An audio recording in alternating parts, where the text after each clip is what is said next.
Getting started in the online teaching space is exciting, but there is competition. It doesn't matter if you're teaching classes, providing tutoring, or making products for educators. The word's out, and people are giving it their best shot. So what are things you could be doing to stand out in this competitive online teaching market? Hey everyone, and welcome back to my channel. Today we're going to talk about different ways you can stand out in this ever-growing online teaching space. Like I mentioned in the intro of this video, whether you are doing group classes, tutoring, making resources, providing coaching, there is more competition now than there ever has been. With these various platforms being more saturated than ever before, what are things you can be doing to stand out and find success in these marketplaces? If you are new to my channel, welcome. My name is Kristen and I am a former classroom teacher turned online educator. Here on this channel, we talk all things work from home, passive income, and online teaching. If those are things you like as well, be sure to subscribe by clicking that little red subscription button down below and the bell. We do upload videos here each and every week. Also, if you have any other tips to add to today's conversation, let me know down below in the comments. I'd love to hear from you guys what is working for you and what your goals are in this teaching market. Whether you're doing tutoring, classes, making resources, providing coaches to new online teachers, let me know what has worked for you down below in the comment section. Let's go ahead and get started with today's chat. Tip number one is to evaluate your profile picture. Now I know some platforms let you have a profile picture and a banner, but your profile picture really does set the tone and give the viewer a first impression of you and what kind of services you offer. Choose a photo with good lighting and one that you are proud to represent you and your online business. Bonus tip with your profile picture, you can use other sites like Canva to make a fun and unique profile picture. I'm actually going to share the screen right here and show you in less than a minute how you can take a picture of yourself and make a memorable profile picture. If you are looking to take your profile picture, banner, or other images on your profile to the next level, I highly recommend checking out canva.com. Once you go to the main page, you will be asked, what will you design today? Go ahead and type in the word profile, press enter, and then you will see several different template options. Now, side note for anybody new to Canva, if it's got a little crown next to it, that is for a pro membership, but there are several options available for people who are not Canva Pro users. Canva does have a free version and a paid. Either way, if you want to take your profile picture up to the next level, you can choose any of these templates. Let's say, for example, I wanted to update my Teachers Pay Teachers profile. I can come in, I could choose any of these templates I want. Let's say I really like this pink, and I click on it, customize this. Here, obviously, this girl is not me, so I'm going to click on her and select delete. Over on the left-hand side, you can upload your own photos. You can see right here on the left, it says Design Elements Uploads. I also have my uploads organized down below into folders. So if I go into selfie options, I can choose any of these pictures of myself. A lot of these are screenshots from videos or photo shoots that I've taken because I don't take the time to look like this every day. But let's say I like one of these. I select this one. From here, I'm going to go up to Edit Image and remove the background. Just a side note, removing the background on Canva is a pro feature, but you can go and Google search photo background remover on Google and have it removed for you for free and then upload it onto Canva. Just a side note. And there it is, background removed. If I wanted to go in and change the pink in the back, I could as well. Just a reminder that if your profile picture is already circular, parts of you in the picture that are outside the circle will not show up. For example, this part you guys see here where my hair comes out of the circle, or at the bottom where my legs come out of the circle, that will not be seen if your profile picture is circular. If it's square, you can go in and check on other options back on the profile templates. A lot of these that you see here are circular, but there are some that are square depending on what you need. Again, you can go in, you can change the picture, you can add different background colors. For example, let's say I really liked one of these shots, but I wanted to change the background. Let's say, for example, I liked this picture, I just wanted a different background. Pretend this is a picture of me for a second. We won't worry about removing the background, but I can also click on the picture in the back and I can go over to photos. I can select designs, recommendations. Here I can see what they recommend. I can go and search different things. And once I find something, like let's say I'm an art teacher and I really like maybe these different colors, I can drag it over. And there it goes, it filled in the circle. And I can put this back up. I can experiment with different things. Let's say I like these umbrellas, drag and drop. These are just fun ways to make your profile picture stand out. My biggest advice here would be just to spend some time in Canva, try different things out. There are many, many tutorials for free on YouTube. There are actually specific YouTube channels that are solely made to share with you tips and tricks on how to make different designs on Canva.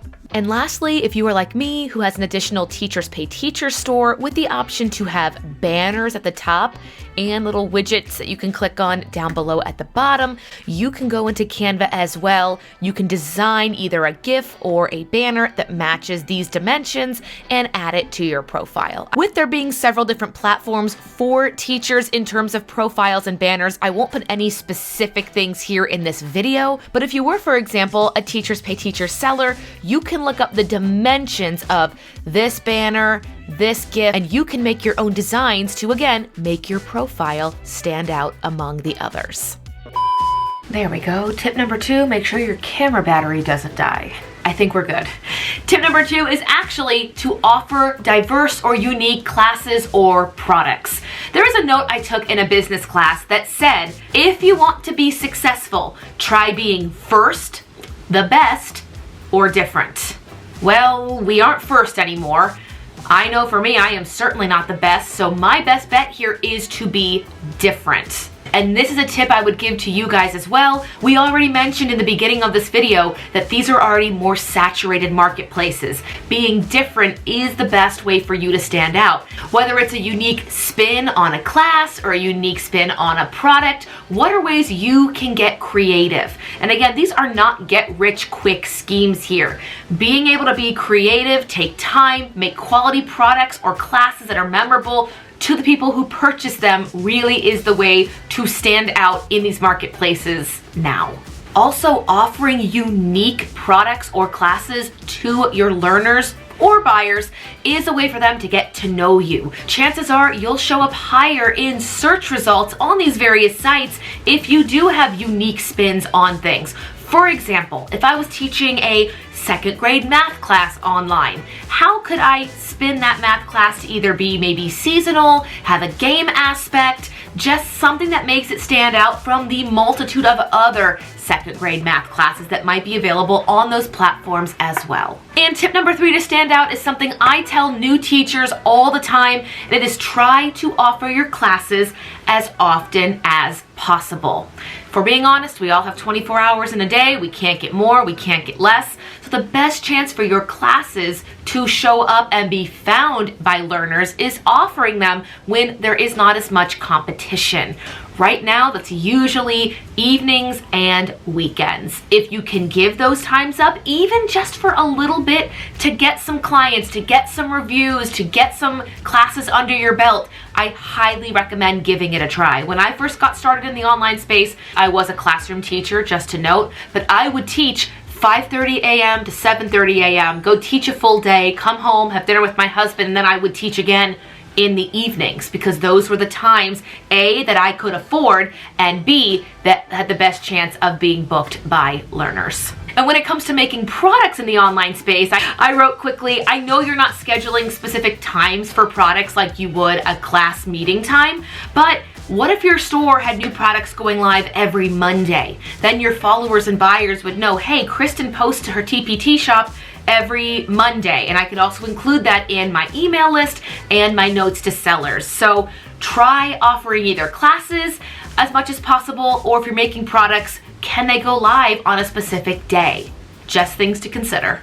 And tip number 4 is good old trial and error. What works well with one teacher may or may not work well with another. Use your failure as feedback. I say that one to a lot of beginning YouTubers who might make a YouTube video they're so proud of and then it doesn't do well. Do not look at it as just a failure. I'm awful. I can't do this. Use failure as feedback. As much as I would love 11 a.m. to 1 p.m. to book with my classes, I have found in my experience that's not going to happen. So I work around it and I use that failure as feedback in my future scheduling and offers of classes. Same with my online teaching products. There are some that are just realistically going to sell better than others. Use your failure as feedback. An example of this, if only one class booked for you this week, great.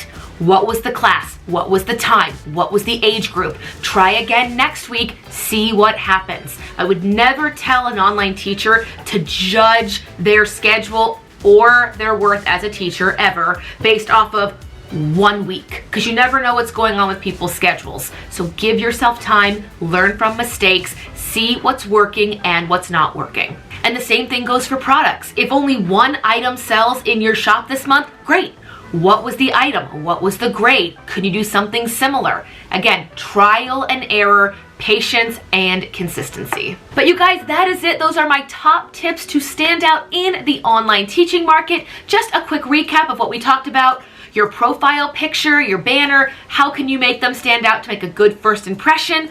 Offering diverse and unique classes or products to your clientele. Tip number 3, offer as many classes in the schedule as possible. Also considering sharing and releasing products on a specific day of the week. And number 4, trial and error, letting yourself learn to view failure as feedback. Let me know your guys' thoughts on this down below. Am I missing something important that you want to add to the conversation? Let me know down below in the comments. Give this video a huge thumbs up and we'll see you guys in the next one. Bye!